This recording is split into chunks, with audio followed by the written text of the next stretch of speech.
Massive India Today impact. The big IAS cleanup begins.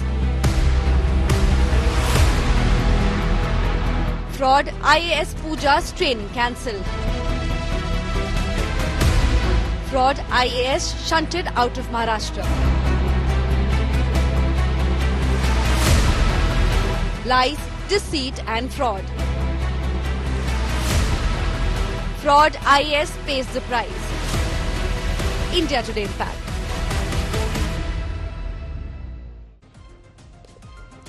Hello and welcome. Good evening. You're watching 6 p.m. Prime here on India Today. I'm Akshita Nandagopal, and the big breaking story that's come in after days of relentless coverage here on India Today. IAS Pooja is finally paying the price for all her fraudulent activities. We've been highlighting for you the number of scams, the number of forgeries and fakeries that she's committed that finally now has led to the IAS Academy cracking the whip. We'll be getting you more details of the latest list of scams that we've unearthed here on India Today. Let's begin with the headlines. Fraud IAS Pooja shunted out of Maharashtra, relieved of all duties and recalled back to IAS Academy. Mega India Today impact of IAS fraud exposing.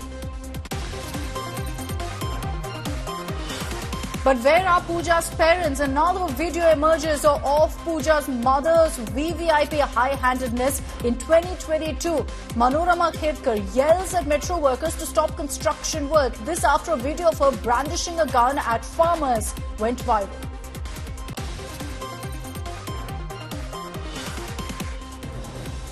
Four soldiers killed in Doda terror encounter. Nation salutes braves in wreath-laying ceremony. Jammu top cop blames regional parties. Mehbooba demands the DGP's resignation.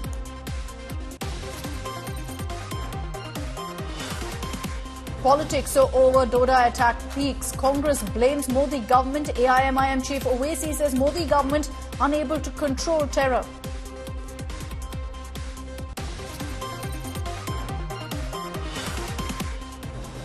Another shocking murder rocks Tamil Nadu. Gang chases down and hacks a NTK Neta to death in Madurai. BJP lashes out, demands Stalin's resignation. Our top focus at 6:30 p.m. this evening.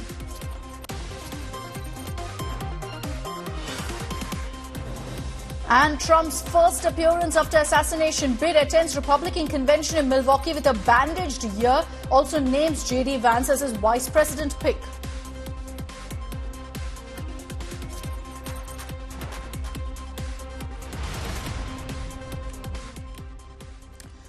And finally, a much-needed crackdown on Pooja Khedkar has taken place. After our relentless coverage here on India Today, the Lal Bahadur Shastri National Academy of Administration has issued an urgent recall directive for Khedkar, prompting the Maharashtra state government to halt her district training in Pune. She's essentially been instructed to immediately return back to the IAS Academy in Mussoorie, suggesting that there may be issues that need to be addressed promptly. So an investigation, yes, is underway. Till that's completed, there will be action against her. She is not going to be allowed to continue her IAS training in Pune. The Maharashtra government has responded by complying with the directive, essentially relieving Khedkar from her training duties. This is as good as essentially firing this IAS trainee. Pooja Khedkar, who has in fact violated and cheated the system on many fronts, which we'll expose for you in just a bit as well, now faces action and strict action at that. I'd like to bring in our reporters on this broadcast. We've got Omkar Vable, who's joining us live from Pune, and Dipesh Tripathi, who's joining us live from Vashim. Omkar, to you first. You've been tracking every update that has come in on the story, and finally a crackdown based on our coverage, based on our reports that highlighted exactly this, the kind of scams that she had actually perpetrated. And all along, she's maintained that this is nothing but a witch hunt, Omkar. She'll now have to leave Maharashtra immediately. Exactly. Till 23rd of July, she'll have to go back to the Mussoorie, back to the Lal Bahadur Shastri Administrative Academy, which is situated in the Mussoorie. So till 23rd, there will be no excuse, which is highlighted and mentioned in that notice given to the Pooja Khedkar. So within next the next 5 to 7 days, she has to go back to again to the Mussoorie and to continue her rest of the training. Before that, she was posted here in the Pune, and the controversy started. Later on, Maharashtra government took decision to give her a different charge as an assistant collector in the Washim. But now, General Administration Department and also the Additional Chief Secretary has issued letter to the Pooja Khedkar, and her rest of the training period will be in the Mussoorie. So finally, Administrative Academy of Mussoorie has already told her to come back to the Mussoorie, and we have to check now what kind of happenings and what kind of different kind of different kind of actions are being taken over there. So we'll have to check whether Explain this to the us. Right now, Administrative yes, there's a Academy is crackdown by the academy. They've called her back. The Maharashtra government has complied, relieving her of all of her duties. But is this really a crackdown? She's being relieved of her duties in Pune, but will she continue her training in Mussoorie? In which case, it's not really action per se. She's just being relieved from Maharashtra. No, we have to segregate the things. Just because she wasn't a full-time employee of the Maharashtra government, she was a trainee officer in the Maharashtra. So Maharashtra government could not able to take action against her. And that is why her we can say her actually legal custody or her legal guardian was the Academy of Mussoorie, situated Academy of Lal Bahadur Shastri, which is situated in the Mussoorie. So that is why even the central government wasn't intervening in all this, was not able to intervene in all this matter. But I think the different kind of action has already been initiated against her. Like now they already called her back. Second thing is her probation period in the Maharashtra and her service in Maharashtra has already ended up. And the third issue is main. One-member committee of central government has already formed. So she'll submit her all reports, and if there are any fraud or in case there are some other documents are pending, now she'll have to cooperate with the central government committee. Let's talk about the investigation further. And I have Dipesh Tripathi, who's joining us live from Washim in Maharashtra. And Dipesh has been digging through, getting us some of the details of the forgeries, the fakeries that have come to light in many of her certificates. Right now, Dipesh, action has been taken, but that's pending an investigation. And formal inquiry will perhaps throw up more details of exactly what kind of scams she's pulled off in her UPSC applications and many of the exams in the last many years that she's attended, conducted. She's in fact gone ahead and scammed, forged many of her certificates. The details of that is still emerging right now. What we've dug out is just the tip of the iceberg. So as far as the investigation goes, anything that's really been thrown up on that front?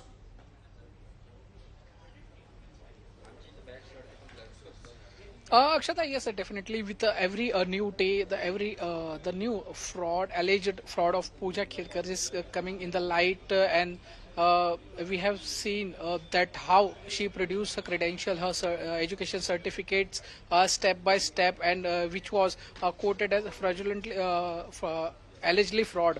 So with every day, we can say the trouble of Pooja Khedkar is mounting, and right now we can say the training of the Pooja Khedkar is stopped, and this is the first step, because still the report of the committee is pending, the findings of the committee is pending. Still Pooja Khedkar has to give the statement to the committee.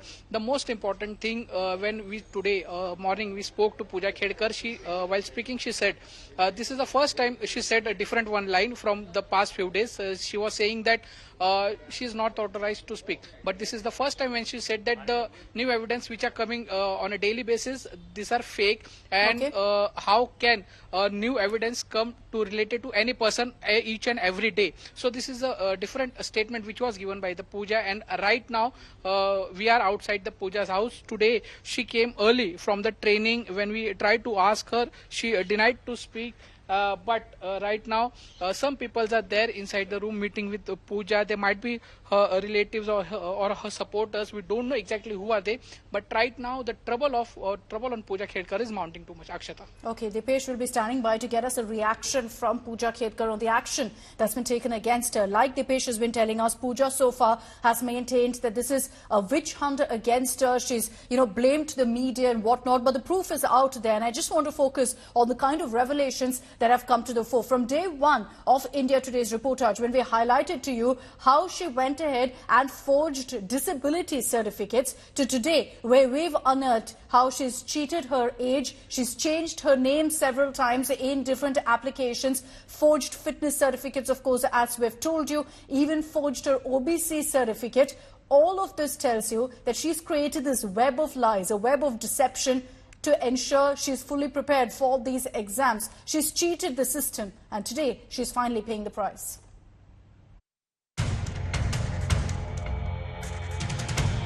More skeletons tumbling out in IAS probationer Pooja Khedkar case. The public servant is allegedly at the center of an elaborate scam involving forged medical records, multiple name changes, and even age manipulation. Two separate orders by the Central Administrative Tribunal on Pooja Khedkar's petitions are showing several mismatches. The glaring lapses and errors emerging day after India Today set the agenda with the Pooja Khedkar newsbreak. The CAT order in 2020 mentions Pooja's age as 30, while another order 3 years later in 2023 gives the age as 31, an addition of just 1 year in a gap of 3 years. Further, in 2020, she uses the name Dr. Khedkar Pooja Dilip Rao, while in the application 3 years later, her name became Ms. Pooja Manorama Dilip Khedkar. The irregularities don't stop there. Pooja Khedkar allegedly obtained a third medical certificate from a hospital in Pune to qualify for the civil services, claiming she had a 7% permanent locomotor disability in her lower left limb. However, the 2007 medical certificate submitted by her MBBS admission shows no mention of any disability. जो medical certificate दिया है उसमें exactly जिक्र क्या है? That she is fit physically and mentally to undergo MBBS course ऐसा है, and absence of disabilities लिखा है उसमें. Absence of disabilities. So in 2007, while she was taking admission here, she had no disabilities. She was fit physically and mentally. Despite these glaring allegations, Pooja Khedkar maintains her innocence and calls the charges against her a media trial. See, the committee is set up for that. Whatever is there, whatever are the documents, whatever my submission is there, whatever the experts will decide, they will decide it. And I think we should wait for the decision of the committee. As the case unfolds, the authorities are under pressure to get to the bottom of Pooja Khedkar's alleged fraud. With Omkar Wable in Pune, Bureau Report, India Today. You look at how really Pooja Khedkar pulled off this kind of a scam on multiple levels. It clearly reeks of arrogance and a belief that she'd 100% get away with it. Let's break it down for you. There's first the disability of a scam, in which essentially she claimed that she had a disability for an IAS birth in 2022. 2007 certificate didn't show any disability. 2022, it's very much there, where she claimed to have a locomotor disability. She used this certificate in the UPSC application, and this is something we exposed here on India Today. But that's not all. When we dug deeper, we found another layer of scam, and that is with regards to her caste, which community she belongs to. She claimed a quota, the OBC non-creamy layer quota. How? By faking the annual parental income, by fraudulently going ahead and mentioning that she belongs to that community, and therefore took OBC quota not once, but twice, both in 2007 and in 2022. In both times, fraudulent certificates were given. Then, the issue of age, and this is something we've highlighted in the last 24 hours, that 2020 versus 2023. She's aged essentially just 1 year. In 3 years, she went from 30 to 31. So she's faked her age too. And this was in her CAT applications. Those details, those papers are with us. We scrutinized it to find that from 2020 to 2023, she went from 30 years old to 31. In 3 years, she's aged 1 year.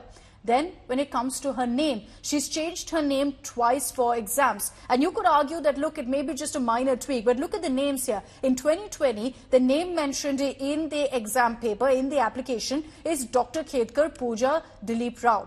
This is the name that's used. In 2023, 3 years later, she's Pooja Manorama Dilip Khedkar. That's the name that's been used. So completely different names. Again, there'll be questions of why exactly she did that. Did she think that, she would go ahead and ensure that even if there was some duplicity found in her certificates, because of the name difference, she'd get away with it? Dipesh is also live with us and he's tracking all the updates from outside Pooja Khedkar's residence right now. So far, amid all of these allegations coming to the fore, Dipesh, as you've pointed out, she's completely denied all of it. She's facing, of course, a formal inquiry. But this is on multiple levels that this kind of a scam has been exposed, on disability, on age, on her name, and of course on the quota that she sought, the OBC quota that she sought. Akshata, definitely she has been manipulated the documents on each and every step, whether it is her disability certificate, whether it is her age certificate, or whether it is her name certificate. We have seen that each and every step was for the producing the documents of the Pooja Khedkar, she used the manipulated documents. So this is the case, and once again she said that this is media trial going on right now, but let me clear the one thing, that authorities had taken the action on her not on the basis of the media trial but on the facts which they came to know. So definitely if this action has been taken on the Pooja Khedkar, so is definitely there is something which Pooja was hiding and Pooja was doing something wrong during the her selection process. So this is the big question, and the more information we will come to know once the report of the committee is finalized and once the statement of the Pooja has been recorded in front of the committee. So after then the whole picture would be get clear, and the severe action might be taken if she found guilty in that committee reports. Okay, Dipesh, just stay on with us.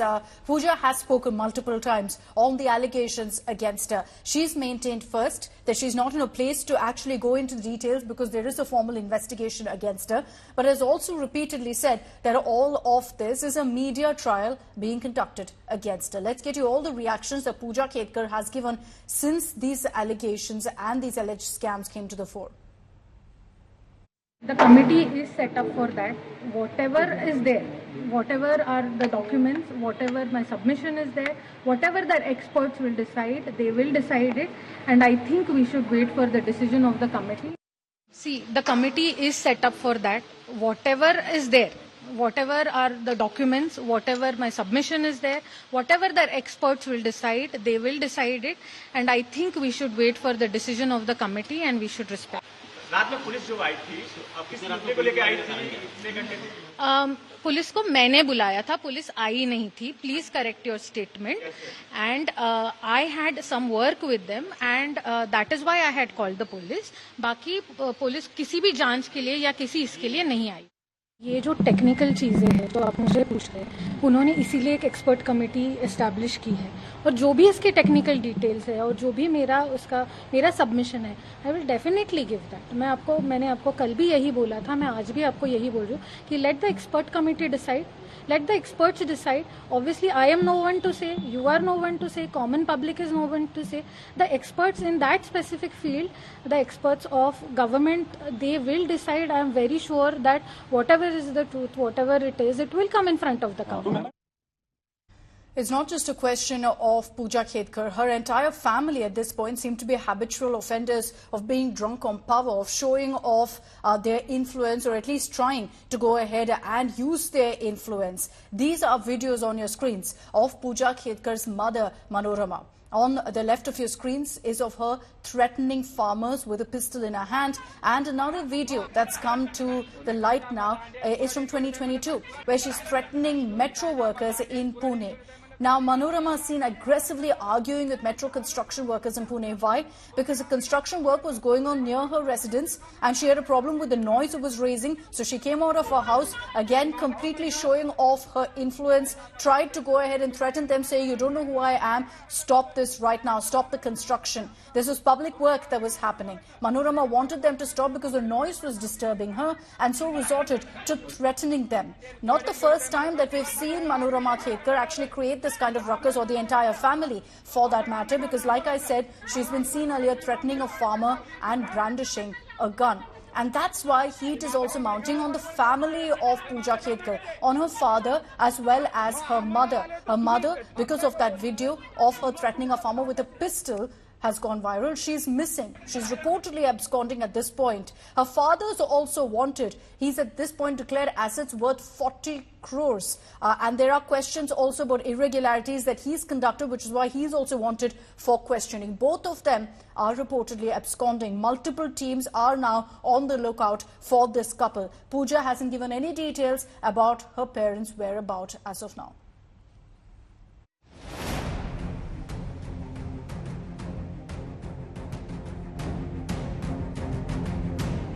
More revelations in the IAS Pooja Khedkar case. The IAS trainee had allegedly claimed to be visually impaired in her affidavit to the Union Public Service Commission for the Civil Services exam. But Khedkar made no mention of disability when she sought admission in medical college before that. उन्होंने NT3 category में admission लिया था, belonging to Wanjari community. तो उसके caste certificate है, validity है, cast validity और non creamy layer certificate है. अभी जब वो यूपीएससी अपीयर कर रही है तब उसे मेंटल इलनेस हो या फिर मल्टीपल डिसेबिलिटीज हो, ये अलग अलग दिखाई दे रहे हैं.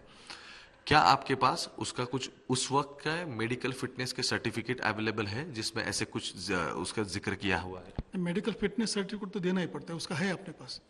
और उसमें डिसेबिलिटी कोई हाँ है. और उसके लिए डिसेबिलिटी सर्टिफिकेट कोई नहीं है. इसके लिए सेपरेट सर्टिफिकेट लगता है, वो नहीं है हमारे पास. एंड एब्सेंस ऑफ डिसेबिलिटीज लिखा है उसमें. Trouble is now mounting for Pooja's family as well. The Khedkars are now caught in another controversy over a land dispute. The Pune police claim Pooja's parents are on the run and have switched off their mobile phones. Police teams are searching for the couple in Pune and nearby areas. 3 teams have been formed to trace them, but so far the whereabouts of Dilip Khedkar and Manorama Khedkar remain unknown. उनके खिलाफ पौड़ police station में FIR दर्ज है. वो सिलसिले में हम उनको ढूंढ रहे हैं. उनके पास वो क्राइम के अगेंस्ट इंक्वायरी करना है. और यहाँ आए हैं तो लॉक है उनका घर और उनके मोबाइल नंबर भी स्विच ऑफ लग रहा है. The situation escalated for the Khedkars after a video showing Pooja's mother Manorama Khedkar threatening a farmer with a firearm went viral. The farmer alleged that the Khedkars had encroached his land and hired goons to beat him up. Newly launched FIR says that section 504, 506 criminal intimidation has already been added in the newly FIR. But now interestingly, Traffic Police Department has seized the Audi with the beacon. Secondly, Pune CP has issued notice to Manorama Khedkar under the violation of Arms Act. The police have also seized an Audi car used by Pooja Khedkar. The vehicle was found with a red and blue beacon, a VIP number plate and Maharashtra government written on it, all in violation of the Motor Vehicles Act and what Pooja Khedkar is entitled to as an IAS officer trainee. Pooja is silent on the allegations against her and her family. जो भी जांच committee है उनके सामने I will keep all my things. As the search for Manorama and her husband continues, the controversy surrounding the Khedkar family escalates. A government panel is already investigating whether Pooja Khedkar got a disability certificate and non-creamy layer OBC certificate in violation of norms to get selected into the IAS. The whole saga has exposed serious issues of power misuse. With Omkar Wable in Pune, Bureau Report, India Today. Now, the incident surrounding Pooja Khedkar and the serious allegations of how she went ahead and forged several certificates has raised a larger and more worrying question, perhaps, about whether the entire UPSC system is fraudulent, is in fact mired in these kind of practices, and whether it's rampant among several IAS officers, several UPSC applicants who've used disability certificates before. Because a second example has come to the fore amid this controversy that's again put the glare on the question. A former IAS officer who's now an actor Abhishek Singh, and this is someone who's got 5 million plus followers on social media, finds himself embroiled in a controversy. He had a disability certificate as a UPSC applicant, and now there are videos of him working out in the gym which are going viral on social media, with many people questioning how exactly are you working out and flexing your muscles if you are disabled. Clearly once again raising questions about whether this is a certificate that's handed out left, right and centre among UPSC applicants.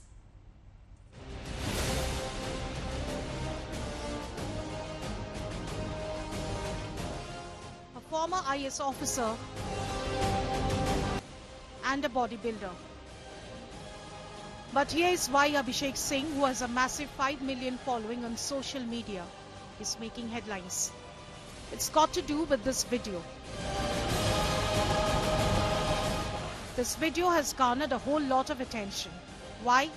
Because amid the IAS Pooja fraud case, it comes to light that Abhishek too in his UPSC had a disability certificate, and much like Pooja, had a certificate saying he had a locomotor disability.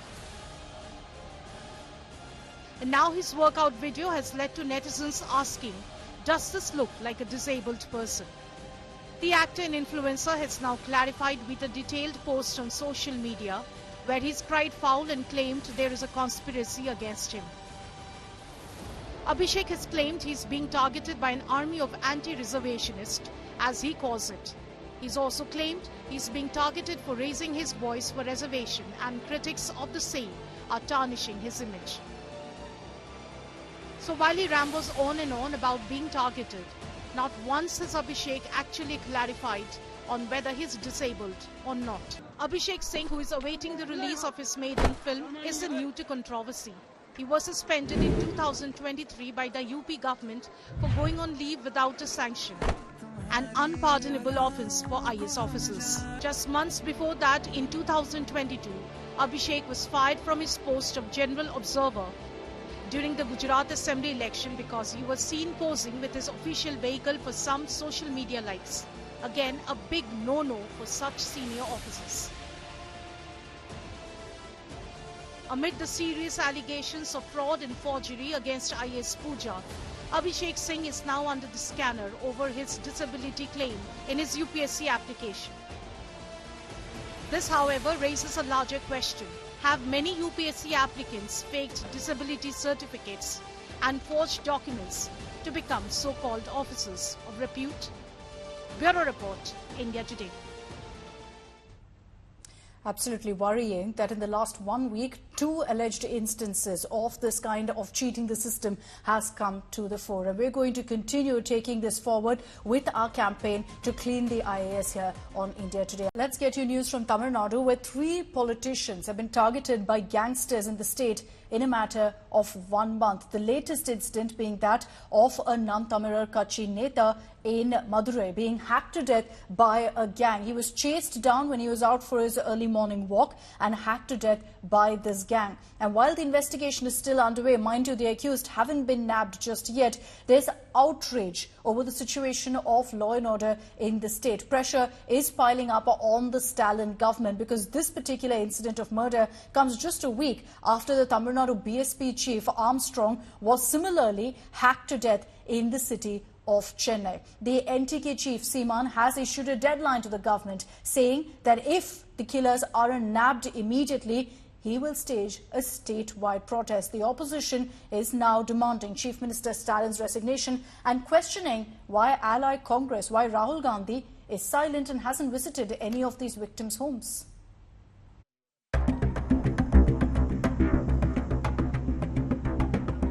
Alarming spike in Tamil Nadu gang murders targeting netas. Bloodshed, gang rivalry, brutal murders by increasingly brazen gangsters who chase and hack netas to death. Balasubramanian, a leader of Nam Tamilar Katchi or the NTK party, out on morning walk, was chased by 4 gangsters on a busy Madurai street and brutally hacked to death. Shockingly, the murder took place very close to a state minister's residence despite police presence. This is the 3rd such incident in Tamil Nadu in a month. should control. We are telling that from Congress party, intelligence should be the strengthening. We should control the murder. Some personal issue, some small family problem, continuously doing. If you compare to previous regime, 10 years, take this 3 years regime. This is less, but we should not cross this line. Tamil Nadu police should take proper stern action against this kind of brutal murder. I request the Chief Minister of Tamil Nadu look into this matter sharply and give proper direction to the police. Popular Dalit activist and Tamil Nadu BSP chief K. Armstrong was hacked to death outside his house in Chennai's Perambur on July 6th. He was killed by unidentified bike-borne gangsters. One of Armstrong's killers was recently killed by police in an encounter. PMK Neta Sivasankar was attacked by a group of goons in Kadalur in Tamil Nadu on July 8th. He was stabbed in broad daylight and grievously injured in the attack. Stalin government in Tamil Nadu is now under fire following spate of deadly gang attacks on opposition netas. The opposition BJP and AIADMK have demanded CM MK Stalin's resignation for complete lawlessness in the state. We have been saying that the law and order is deteriorating in Tamil Nadu, and this is because of the inefficient and mismanaged administration in the Tamil Nadu state for the past 3 years. That is why, the murderers, the gangs, the coolie gangs, they are trying to do all these things. And they are being paid. These paid gangs, rowdies are becoming more and very strong. And this is really worrying the people of Tamil Nadu. People are really afraid to walk also in the streets, and that is happening. But the state government claims all is well compared to other states. If you have to look at the NCRB data, the law and order situation in Tamil Nadu right now, after 2021 until now, is better than what it was during the preceding 4 years of Edappadi Palaniswamy's rule, or even beyond. Right? And if you also compare it with BJP rule state, Tamil Nadu's law and order situation is much better. But again, there's also the unnecessary politics by BJP, not pertaining to any incident, but overall they've been trying to portray Tamil Nadu in a bad light. The continuous murders of political netas and encounters in the state has shocked the people of Tamil Nadu. On 5th of July, BSP State Chief Armstrong was brutally murdered behind a police station. On 8th of July, a PMK functionary was chased and hacked and is in the hospital undergoing treatment. On 16th of July, an NTK functionary was chased and brutally hacked to death, leading to the opposition raising harsh comments about the state of law and order in Tamil Nadu. Divyan, Pramod Madhav for India Today. And let me bring in Pramod Madhav, who's joining us live from Chennai with more details on this. Pramod, good evening. You just listed out for us in a reporter earlier the number of incidents of violence, in some cases unfortunately leading to murder also in Tamil Nadu. And obviously there will be questions right now on the law and order situation. After the murder of Armstrong, we did see the Tamil Nadu government take a number of measures, seemingly corrective steps to address the law and order crisis. But here you have another incident, this time in Madurai. What's been the government's response?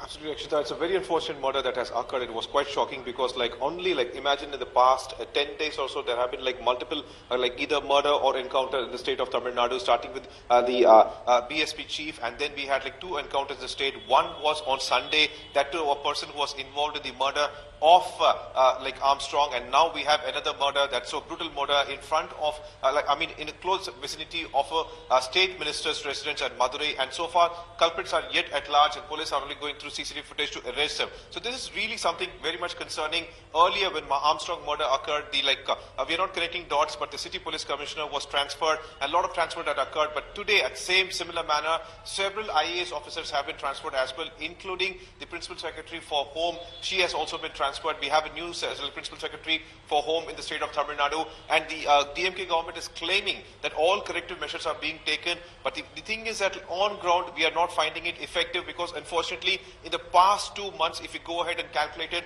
there have been a murder of political netas, counting to number 4, and 2 encounters, Sakshita. And there will be questions asked right now of the Stalin government on what's being done to address the seriously worrying situation of netas in particular being targeted in this brutal manner. Thanks very much, Pramod, for joining us with all of those details. Meanwhile, what's also making headlines in Tamil Nadu as well as in Karnataka is something we see every single year: the Kaveri water war. This time, Karnataka has refused to go ahead and give 1 TMC of water, of Kaveri water, to Tamil Nadu. And it's triggered a face-off. Again, Karnataka cited lack of rains. Now, Chief Minister Siddaramaiah had chaired an all-party meeting to discuss issues related to Kaveri water yesterday. Today, you had Chief Minister Stalin chairing a similar all-party meeting in Chennai, seeking solutions from his colleagues on what really needs to be done. We've been seeing protests also taking place in several parts of both states, in Tamil Nadu as well as in Karnataka. This incident in Tamil Nadu, where you had CPI workers staging a rail roko, condemning the Karnataka government's decision to not release some of the water which they claim is due to them. Now, the Karnataka Deputy Chief Minister D.K. Shivkumar has put the onus of the Tamil Nadu government, saying that his government will release water when the state has apt water levels, and has put the onus on the Tamil Nadu government, saying, allow us to go ahead with the Mekidatu Dam construction and everything will be taken care of. The BJP, meanwhile, has lashed out at the DMK and the Congress, saying they're allies, they're part of the India bloc, and yet they're fighting it out in this manner. Tamil Nadu, they have every right to meet as we meet. We don't object their meeting. It is their duty. I don't want to comment on that. But at the same time, from yesterday, I am getting good inflow, more than 50,000 inflow in Kaveri region. And whatever is there, we are allowing to go out of Harangi. I think more than 20,000 was going out of Harangi and other places.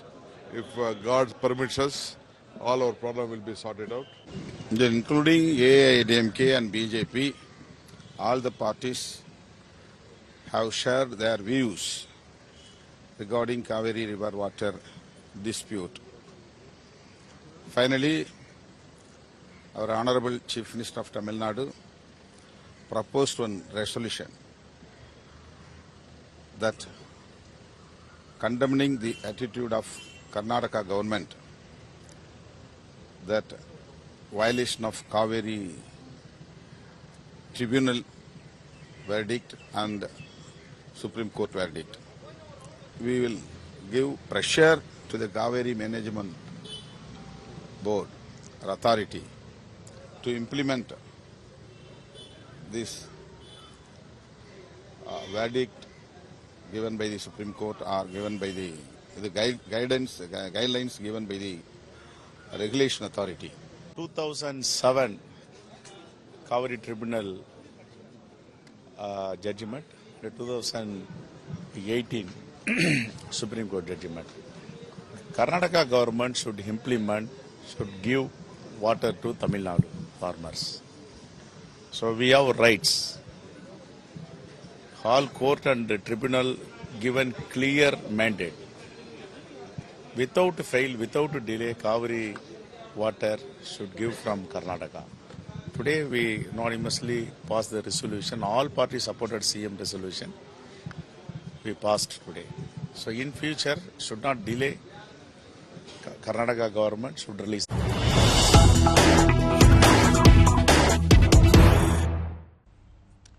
We've got breaking news coming in. Kalvakuntla Kavita, who is currently in Tihar jail, has now been rushed to a hospital in Delhi after her health deteriorated. The BRS MLC has been taken to the DDU hospital. Sketchy details that are in right now, so we're yet to ascertain exactly what has happened and what's led to Kavita being shifted out of the Tihar jail and to a hospital immediately. Remember that K. Kavita is currently behind bars and has been for the last many months in the Delhi liquor case. And in her many, in fact, appearances in court, she did maintain that she will continue to fight this out, calling all of the charges against her as nothing but political vendetta. Now we're hearing that K. Kavita, due to a deterioration in her health condition, has been rushed to a hospital in Delhi. We'll keep track of the updates that come in on K. Kavita's health condition.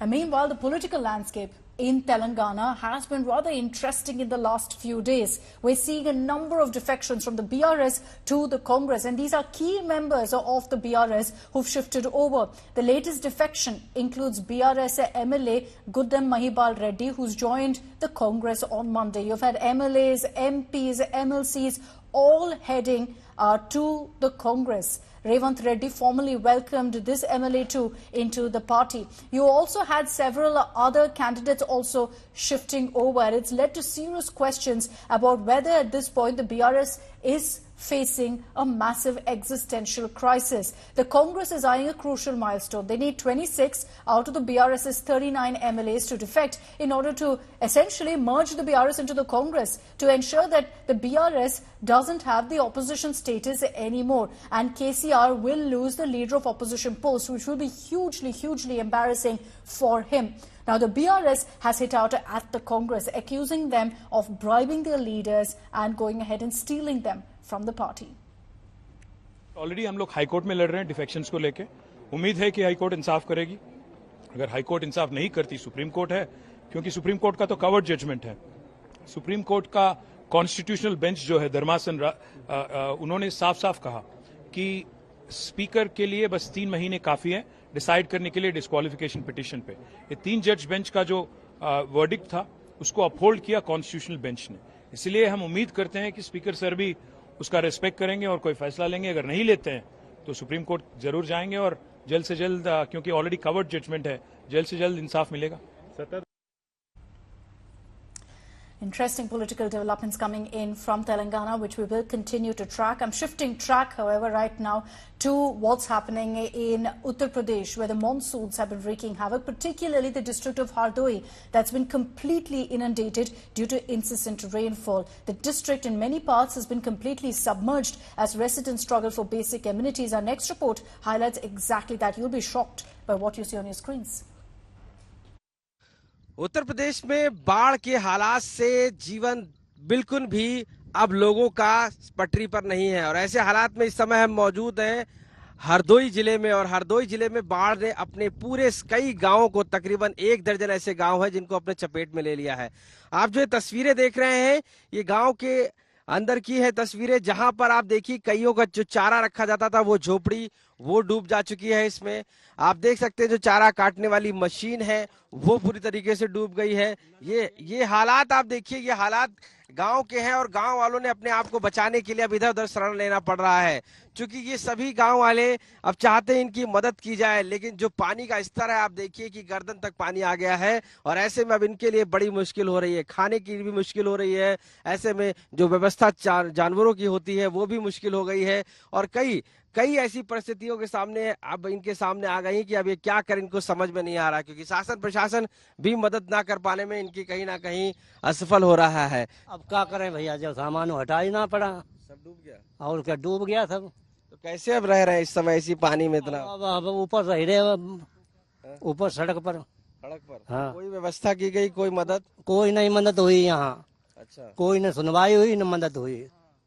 देखिए आप तस्वीरें देखिए कि ये नल जो है पूरा बहुत लंबा था, यहाँ पर जो पूरा पानी में समा गया है. और ऐसे ही ये मशीन चारा काटने की थी वो भी पूरी तरीके से पानी में समा गई है. और अब यहाँ के जो गांव वाले हैं ये अब मजबूर हैं कि आखिर करें तो क्या करें, क्योंकि इतना पानी अचानक से जब आया तो इनको भी उम्मीद नहीं थी कि वो उनके गांव के साथ उनके सपनों को भी तोड़ता हुआ चला जाएगा. Absolutely shocking scenes there in Hardoi. You can only imagine the inconvenience to locals there, as is the case in many parts of Uttar Pradesh as a result of these monsoons. One of the big global headlines has been the Republic National Convention that's underway. Of course, Donald Trump made his first appearance after the assassination attempt, but he's also gone ahead and named the Republican vice presidential candidate. It's J.D. Vance. And there's a lot of focus right now, here in India at least, on Vance's wife, Usha Chilikuri. She is someone who has Telugu origin, so it's got a lot of people excited because on one hand, as far as the Democrats go, it's Kamala Harris who also traces back to Indian roots, and now you have Usha Vance too. More details in our next report about J.D. Vance and his family. You have to start by dealing a humiliating rebuke to the radical left in this election. This is so important, this election. J.D. Vance. Former President Donald Trump selected Ohio Senator J.D. Vance as his running mate for the 2024 presidential contest. The 39-year-old Ohio senator, a baptized Catholic, a U.S. Marine veteran, a Yale graduate in law and bestseller author, is all set to be the vice president for Donald Trump if he comes to power. Vance's selection injected new energy into a campaign that has centered in recent years on questions of age. Both presidential candidates, being 75 plus, a 40 under young Republican raised in a humble background in Ohio with a Hindu wife from Indian origin, was the right move for the Trump camp. Ladies and gentlemen, it is now time for us to determine our nominee for the office of Vice President of the United States, Senator J.D. Vance. But in 2016, J.D. Vance did not support Donald Trump. The lawyer turned venture capitalist turned politician in 2016 did not vote for Trump and called him Hitler and declared himself as a never a Trump guy. But then he changed course 2 years later, around the time he was baptized, and became a Catholic. His 2016 bestseller memoir, Hillbilly Elegy, has often been described as a window into rural, oft-forgotten America that fueled Donald Trump's rise. It was adapted into a film directed by Ron Howard 4 years after it was first published. Well, I'd say, first of all, it's not an unsurprising pick. Vance has been one of the top names that have been talked about for many weeks now. He's an interesting guy. He's a senator and recently been elected senator. And I think the thing that's critical for Vance, the thing that makes him attractive to Trump and to Republicans, is that he's got a real blue-collar background. Even though he is a Yale-trained lawyer, an Ivy League lawyer, he has maintained this kind of credibility and ties to that more rural parts of America. J.D. Vance met Usha in his Yale days. That is when he grew close to another Yale graduate Republican of Indian origin, Vivek Ramaswamy. The three are close friends, and Vance credits his wife for inspiring him to find his true faith in Catholicism 4 years after his marriage. A litigator at a national firm, Usha Chilikuri is the daughter of Indian immigrants and has an impressive academic background. Together they have 3 children, and one of them is named Vivek, inspired by their friend Ramaswamy, who withdrew from presidential race in January endorsing Trump. Our family story is an Ohio story.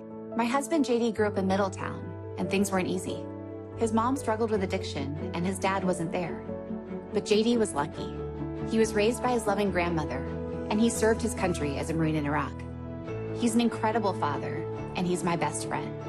JD shared his family story in Hillbilly Elegy, and he wants for Ohio what Ohio gave him: a fighting chance. I'm J.D. Vance, and I approve this message. Well, I think his background is really compelling. The fact that, a hard pull up from your bootstraps kind of life, a mother who was addicted to drugs. He wrote about it, a book that really affected many people in the country of what was happening in Appalachia. I think also that he served his country.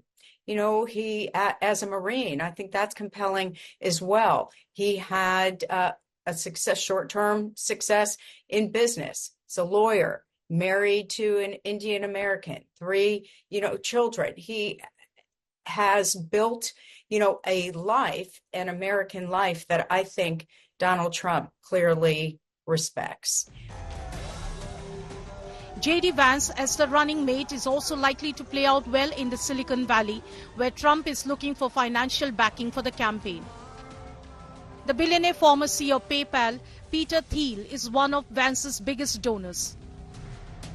And this selection also means that 2 white men will now lead the Republican ticket as Trump seeks to make inroads into other demographics, like the Asian Indian diaspora, where Usha plays a significant role.